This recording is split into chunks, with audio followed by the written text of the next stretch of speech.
I was hoping for a little better turnout, but then I realized that it's the first sunny day in the month, and parking is really easy down here, and you have to navigate through everybody on the substances to get here. So we're not doing too bad. We're not doing too bad.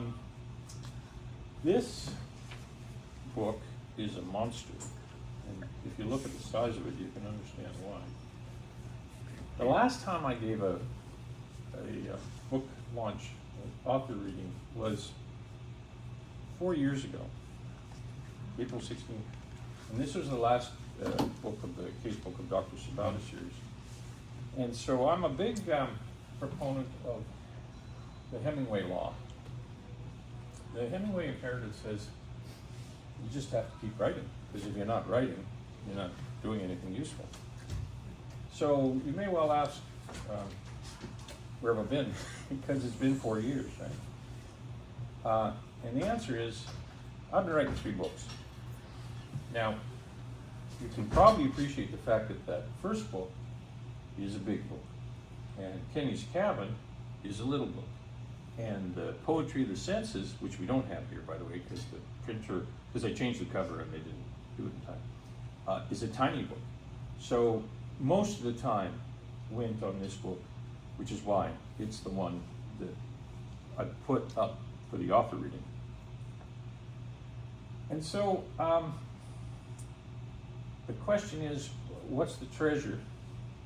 And what are these other places, and where are they? And why did I write a special book about them?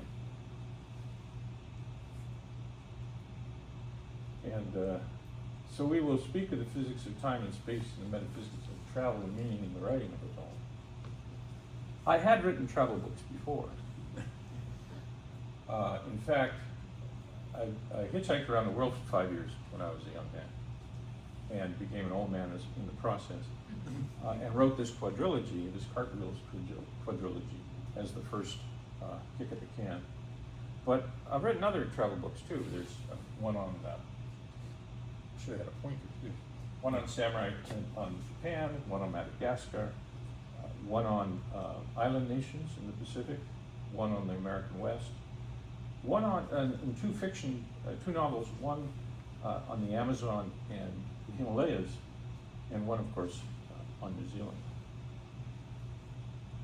So, how does this one compare to the other ones? It's pretty good. Pretty good. And these are the places that I've written about. There's 36 places, 6 continents in Oceania, and we went to them for 1 month a year each, because I used to work, if you talk to anybody else in this room, at the local hospital in a menial position, and one month a year I got time off, and I would go to one of these places, and then I would come home, and I wouldn't write about it until this last year, right? So that's where we're at. And I went with this person here. This is my loving wife and soulmate, Robyn. This is where we first got together in the Indian subcontinent. I ended up peddling these guys around because they got tired. And then I went and met Robyn again a year and a half later in New Zealand. And she came home with me, so what are you gonna do? So here are the stories, and I'm just going to go through them briefly on each continent. There is Haida, West Coast Trail, Santa Fe, New Orleans, Mississippi, New York, and Montreal. The first one is about our trek, our West Coast Trail trek in 1989. And another thing I have to tell you is that I have been busy in other ways the last 4 years. Just in the last year, I've had 27 publications in various literary journals. And so this one here was published in Wilderness House July 1st, 2024. This next one from the Charlottes was published in the Maple Tree Literary Supplement in winter. It's an Ottawa journal. This one hasn't been published anywhere but here. This is our New Orleans trip in '91. And this one appeared in the Montreal Review, because it's about Montreal. It's the earliest one in August of 23. We were there in 2006. Santa Fe hasn't been printed yet. The New York one hasn't been printed yet for a bunch of reasons. And the Mississippi one hasn't been printed yet. But we, two buddies of mine and I, this is Robyn didn't know this one, went to Arkansas to a blues festival. And we ended up in Clarksdale, Mississippi, and we have no idea how we got there, but it was a good story. In Central America, there are two places in Mexico, one story about Belize and Guatemala, one about Costa Rica, and one about Cuba.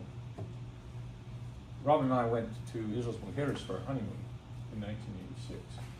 It was magic. We went to Cuba in 1990, when you get a cigar at a decent price.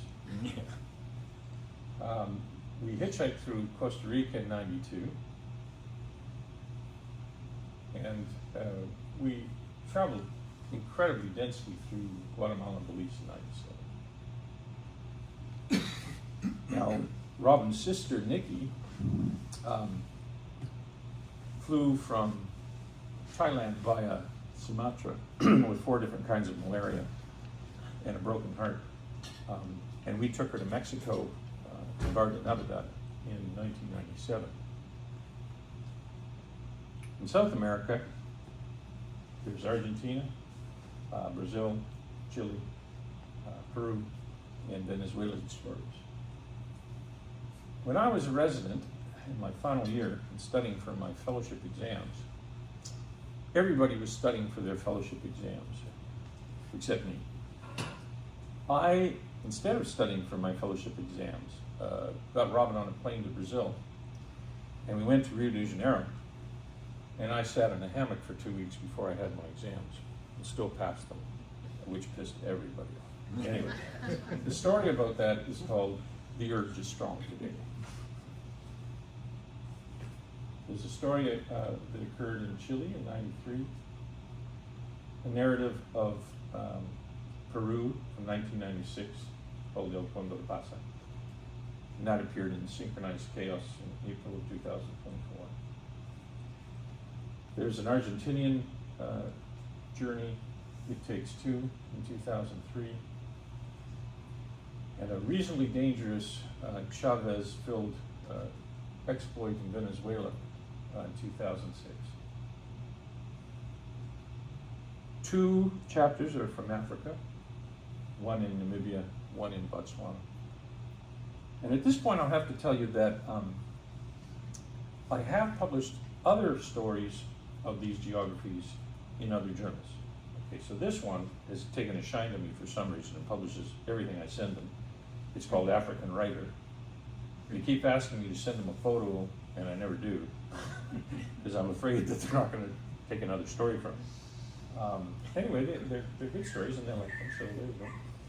And then Smoky Blue Literary Arts Review published a story about my ascent of Kilimanjaro in September 2024. But these two in this book, one is about taking my father-in-law on safari in the Okavango in 1996.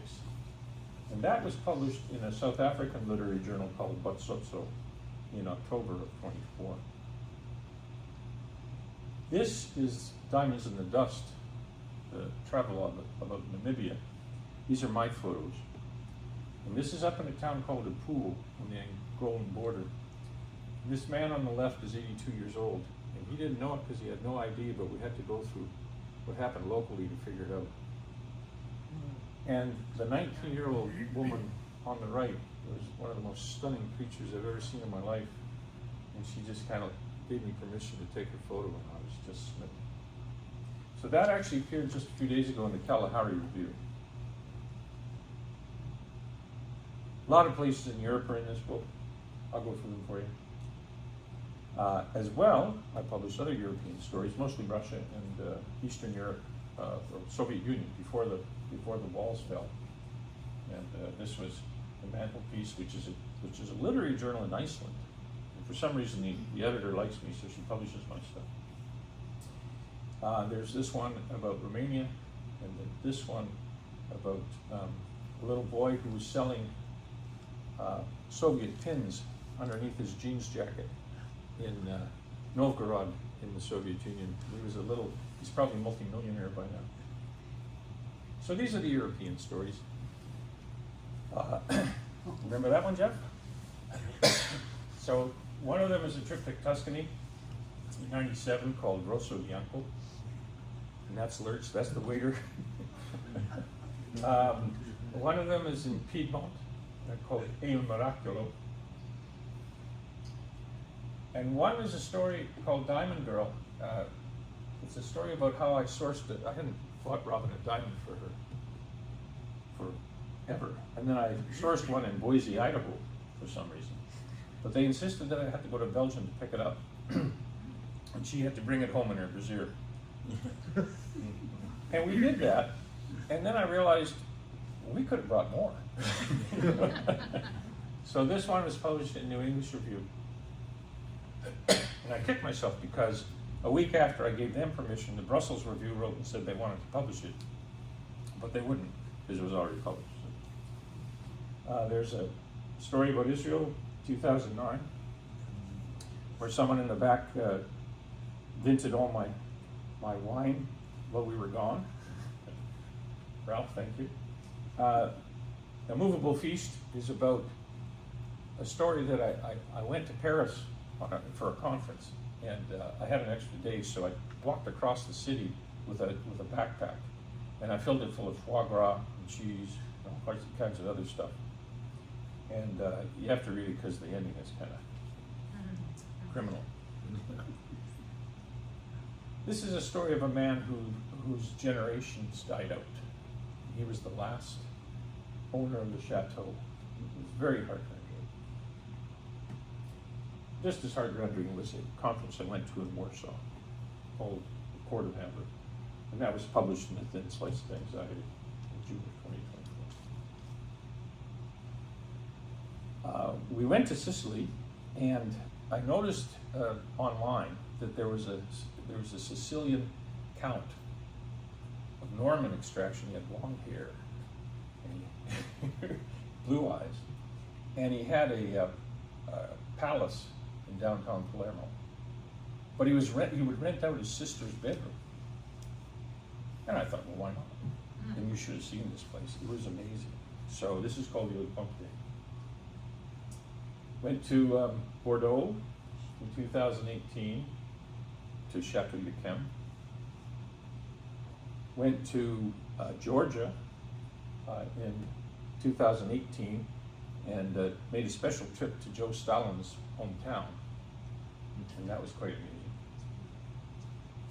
And then moving on into Asia, there are two stories there, one about Cambodia, one about Laos. And there are other stories that have appeared in other journals.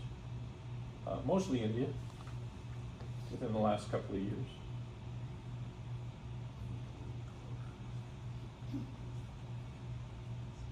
And this one just appears yesterday. It's actually a podcast about the Annapurna trek that Robyn and I did in Nepal. And there's a wrinkle in it. I don't know if you can see it, but it's sort of third, fourth line in, fourth line in. So that was yesterday. The two stories that are in the book, one is about Cambodia, and one is about Laos. And then Oceania has a fairly compact place in the book with Seychelles and Mauritius, Borneo, Malaysian Borneo and Brunei, Pitcairn Island and remote southern islands of French Polynesia, and the western islands of the Galapagos. And as well, there are other Pacific stories that have appeared in other journals in the last couple of years. So one of them is called Palm Pilot, and that's about a triple entendre when you read the story. And that appeared in Whitcraft in May of last year. There's one called The Empire Strikes Back about Brunei, and that was in the New English Review. There's one about the Galapagos, which I haven't printed anywhere else, so you'll get to read it here. And one is called In the Sweet By and By, which was a trip to Pitcairn. We actually took an ATV and it looked like that. And then finally there was The Way of the Dodo, which took place in Mauritius and Seychelles in 2019. So, in every book launch, you have to have an author reading. And depending on how time goes and how tired you get, I've got one or two, maybe three.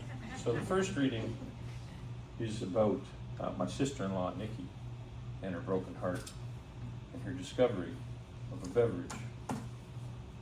So I'm going to just read that to you now. Nothing ever happens in Mexico until it happens.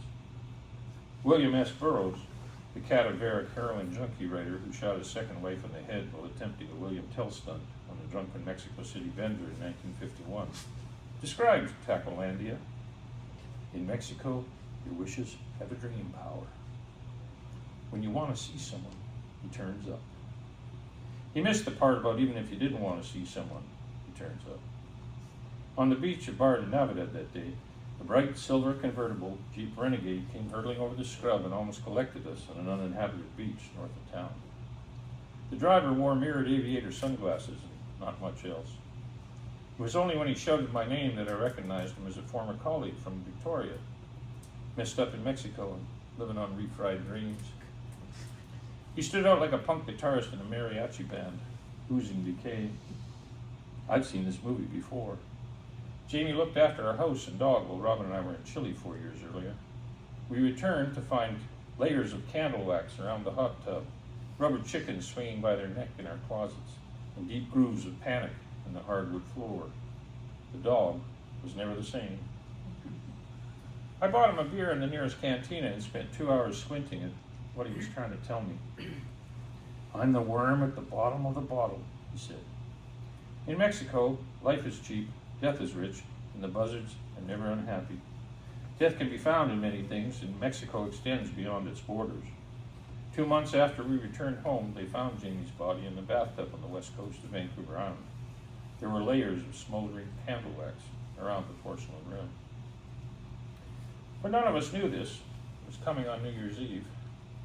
Back in Barra, we passed a billboard advertising La Gran Baya de Fin de Año, the great New Year's Eve dance. All, but especially Nixie, were looking forward to beginning a new life in a new year. We arrived at the Jarrow Beach Sports Bar after dinner, around 8 p.m. They'd packed the place with locals, farmers and fishermen, wearing their best jeans and raffia cowboy hats, and their spouses and girlfriends in their best casual dance gear. La Banda Conejos, mariachis, took the stage, named for the rabbits from the surrounding campo.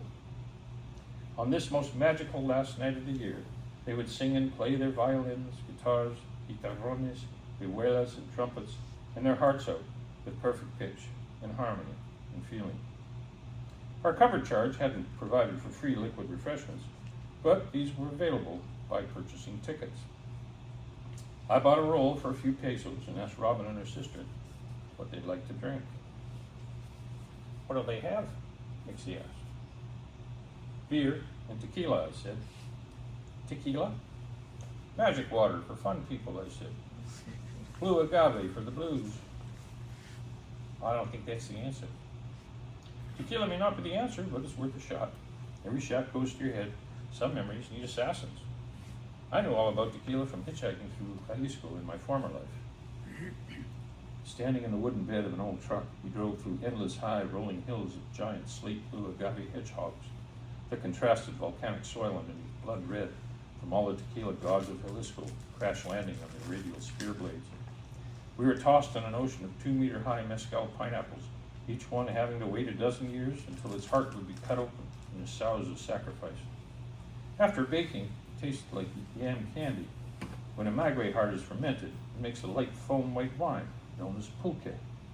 It was sacred before the conquistadors arrived, but sanctity changed forever after that. The Spaniards put an edge on everything, and they put pulque to a still. You just can't do that to a plant that's pollinated by bats without becoming batshit crazy. 1 tequila, 2 tequila, 3 tequila, 4. I'll have a tequila, she said. The mariachi rabbits introduced themselves with a patriotic flourish. Ser mexicano es un orgullo, pero ser de Jalisco es un don de Dios, the band leader roared. Being Mexican is a pride, but being from Jalisco is a gift from God. They fired up the traditional music of Jalisco in non-stop succession of greatest hits, other distillations of Mexico, God, and their own suffering. Love, heroes, machismo, politics, cockroaches, betrayal, and death. Maria Isabel, el son de la negra, el mariachi loco, la negra Tomasa, el borracho, Mexico lindo y querido. Songs that made you wish you'd been born there.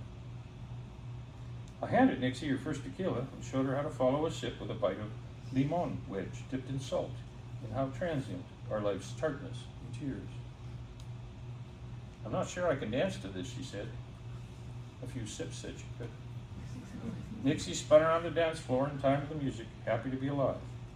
A half hour later, she mined for a second round of refreshment. Here's another tequila, Sheila. I handed her a cactus juice. How do you feel like? Sublime, she said. But sublime was what could choke you. After a second round, Nixie was meeting local people on the dance floor. Her language skills had improved, although her arms were doing most of the talking. The third tequila spun her off into La La Land. She was a one-person show, dancing to the music she couldn't hear, singing lyrics she didn't know. The 300 million agave plants that Mexico harvests each year have become infected by a blight caused by the agave weevil, the vector which infects the plants with bacteria and fungi. They call the disease tristeza y muerte del agave, depression and death. This has made tequila very expensive. Tequila farmers are planting corn where their agave used to grow, but the winds of change have also blown GMO contraceptive kernels across the border from the U.S., infecting Mexican corn with the inability to reproduce. The arts of Mexico are heavy with the weight of the past, of gods that demanded the sacrifice of 1,000 beating hearts in a day, of a world that ended every 52 years, of warriors who rushed into battle wearing the heads of jaguars, or clothed in the flayed skins of their human victims. This is not the place to fuck with 1 billion corn tortillas a day, or 80 million liters of tequila a year. The red volcanic soils of Jalisco grow blue agave for tequila and green beans for coffee. The coffee is for the things you could change, and the tequila for the things you could not. Nixie was still working through her own cannot space, still more about the journey than the destination. The destination was coming. See no evil, hear no evil, speak no evil. Back on the dance floor, Nixie had sourced a 4th glass of mezcal. It was too much tequila, or not quite enough. The planet spun on its axis, and Nixie spun on hers. All that Coriolis acceleration twirled my sister-in-law into a double-distilled wasteland from which there was no return. 1 tequila, 2 tequila, 3 tequila, 4. Nikki's tequila sunrise late next morning stirred slowly across the sky and said goodbye. The canned mariachi music in the courtyard below was too loud, and the Mexican sun outside was too bright. She had been on a crash tequila diet. So far, she'd lost an entire day. What happened? The tequila had wiped the memory and other utilities from her hard drive. I thought that stuff would wake me up. But no. Robyn and I agreed. So that's 1 tequila. Now, the second book, Treasury is a creative non-fiction, narrative non-fiction. Kenny's Cabin is a novella, so it's fiction about a real cabin. It's a short book, but it's a good book. And Kenny's Cabin is in Berkeley Sound, not quite there, but pretty close. That's it there in the upper right-hand corner. So if you're okay with it, how are we doing for time here? I'll read you a little excerpt from that. You okay with that? Okay. All right. Day 3. The sea fog was bone-chilling cold, A weak solar headlight rose through the narcotic mist, dissolving gray veils. Islands re-emerged as wraiths from a wall of nothingness. Why do old men wake so early? Is it to have one longer day? The eternal void filled with infinite possibilities. Dasco returned from the coolers on the deck with 6 cartons of eggs. Man does not live by bread alone. Intonation was important, especially when it was cold. The men were silent as they dug into Dasco's famous prawn omelets, sourdough toast, coffee, and guava juice. Halibut? Kenny proposed. Everyone pushed away from the nominee. Carpe diem does not mean fish of the day.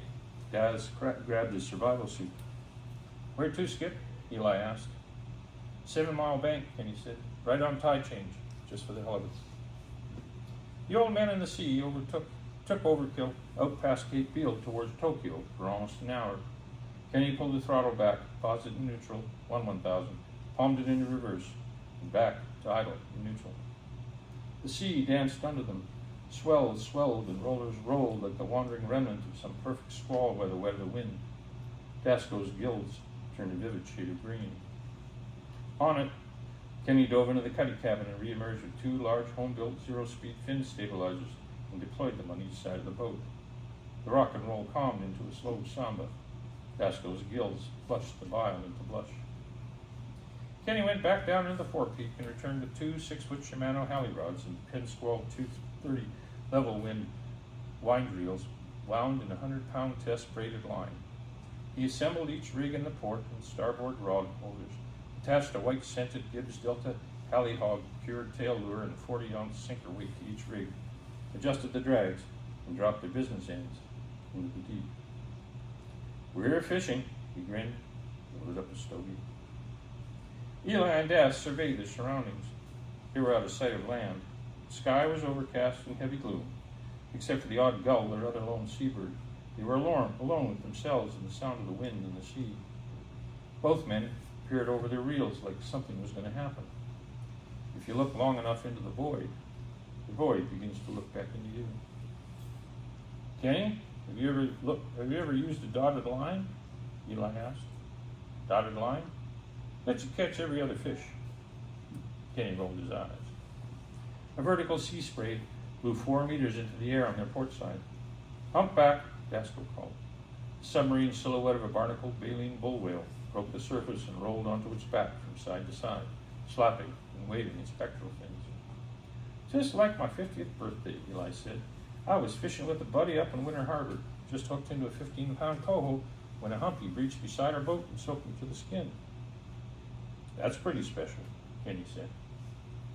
More special than that, Eli continued. When he slid back into the ocean, he left a rainbow behind him. Happy birthday, Eli, Daz offered. That's what my buddy said. The tip of Dasco's rod groaned and genuflected in one large pull. Reel, Kenny shouted. Reel! Dasco reeled, slow and forceful and with purpose, for what was on the other end of his line was massive and had just come off the bottom of the sea. The reel made a grinding noise as Dasco powered into his industrial revolution. Every turn of the handle was agony. Eli reminded him that he was trying to raise the world's largest flatfish from 25 fathoms off the ocean floor. It's the size of a barn door, he said, and it swims like one. Most fish dive belly upward and rise to the surface. It's their way of falling, but not halibut.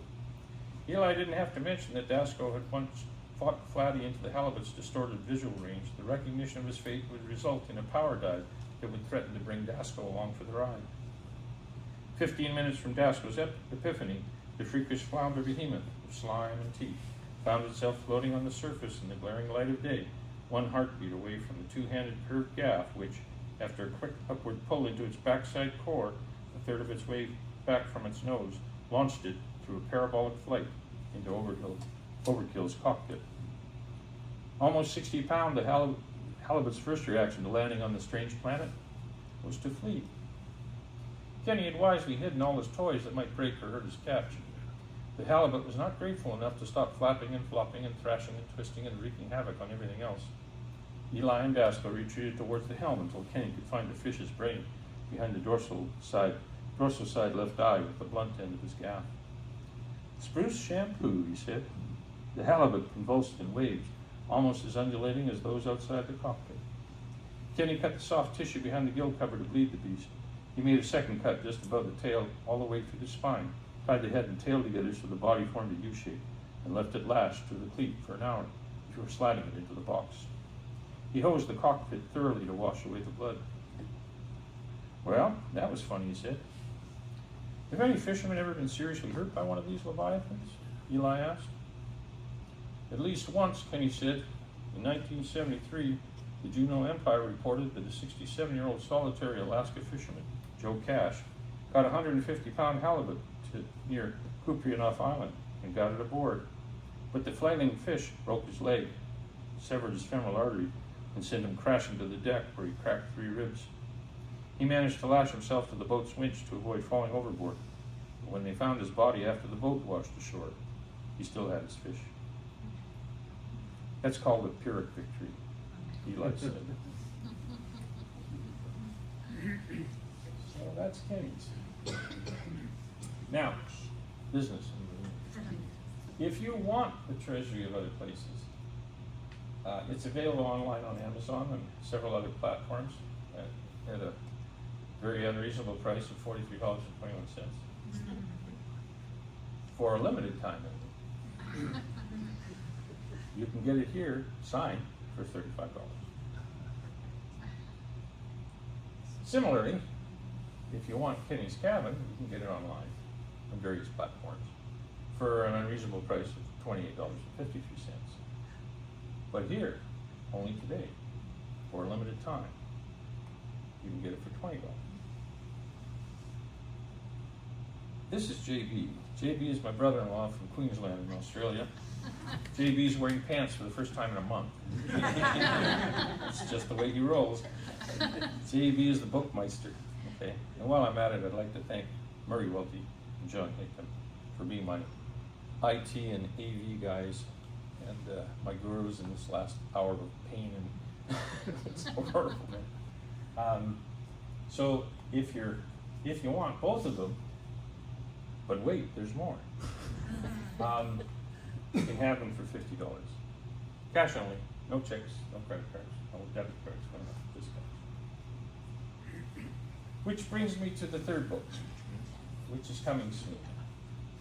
It's called Poetry of the Senses, and it's about, in a very neurological way, up the hierarchy of neurology from cranial nerves to other senses and non-sense.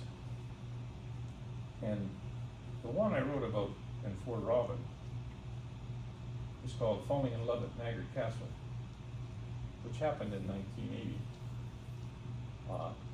in a Maharaja's palace cantilevered off a cliff in Himachal Pradesh.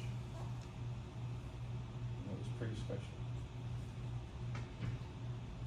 So, there's no greater light than the light that comes out of darkness. Nothing so whole as a broken heart. I've told you about what constituted the other places. I haven't said much about what the treasure really was. So, Robyn was the treasure, and the book is dedicated to her. And she's now in the palliative unit at NRGH and not expected to survive the weekend. And she told me I had to do this anyway, because today is our 39th wedding anniversary.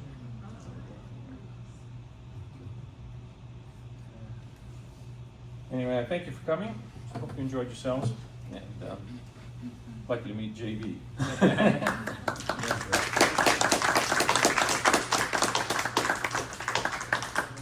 Any questions?